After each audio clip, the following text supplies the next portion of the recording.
Happy to take questions. Everyone's on the phone, so we'll just take questions from the phone. Minister, Elizabeth Nine coalition argues that there might be a lag on cost reduction, but there will be steep reductions coming closer to 2050.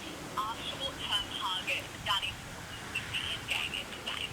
Every target's important. 2030's target important. 2035 target's important. Angus Taylor said it himself in that quote that I read to you. That if you can't have a shorter term target, you're not serious. I mean, what does the Shadow Treasurer think about this intervention today? He had strong views when he was the Energy Minister. Has he walked away from those views as Shadow Treasurer? Of course, net zero by 2050 is the end goal, but you've got to have important targets in the meantime to reduce your emissions, to show the world you're serious, to get that investment into Australia. Peter Dutton's just not serious about it.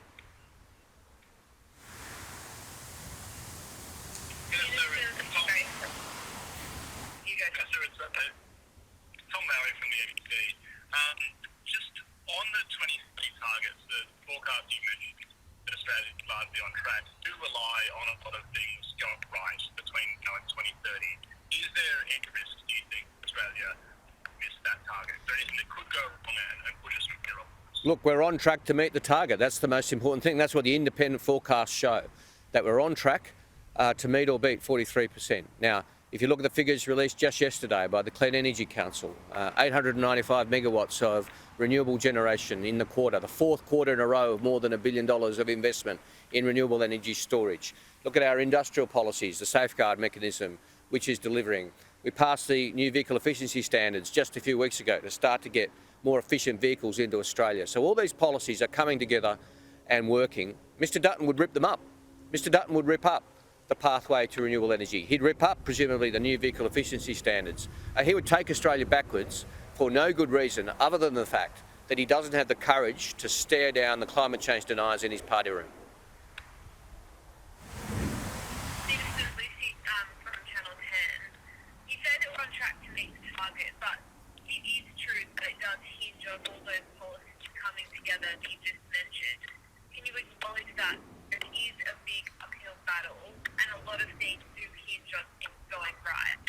Well, of course, every time you set a target, you set a challenge. Every time you set a target, you drive behaviour and you drive activity. But the good news is that Australia's on track to meet our targets. I mean, we're halfway to our 80% renewable energy target with just around 40% renewable energy. Our projections that we released last year make clear we're on track for 42% emissions reduction. Of course, we have to stay the course. Of course, we've got to keep those policies in place to achieve that target. Of course, we've got to keep working. Of course, we're going to roll out our capacity investment scheme. We're doing all those things. What you don't do is give up and send the message to the rest of the world that Australia's not interested in the investment, that Australia's not interested in renewable energy, that we're happy for higher energy bills. Lower targets equals higher energy bills and fewer jobs. That's the fact.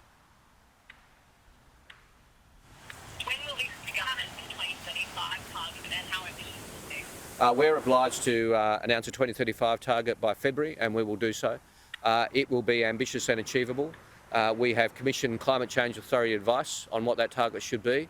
We await that advice, and then we will undertake the normal processes. But Peter Dutton can't have a 2035 target. Mr. Littleproud said that they can't because they don't have policies. Policies and targets are what reduces bills, what reduces emissions, and what creates jobs. The government has them, Mr. Dutton does not.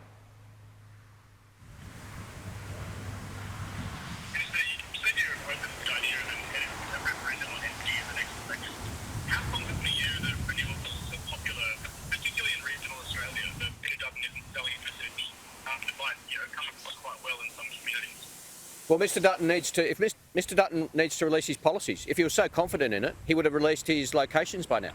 If he was so proud of his nuclear policy, he would have been to these places where he's promoting nuclear energy, and he would have announced them, and he would have spoken to those communities. Now, opinion poll after opinion poll shows that renewable energy is the most popular form of energy, and that nuclear is one of the least popular.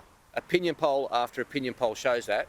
If Mr. Dutton wants a referendum on the next on energy policy at the next election, we're up for that. But he's got to stump up with a policy, including locations, costings, and details. He hasn't had the guts to do that. He hasn't had the strength to do that. It just is a reminder he's not up to the job.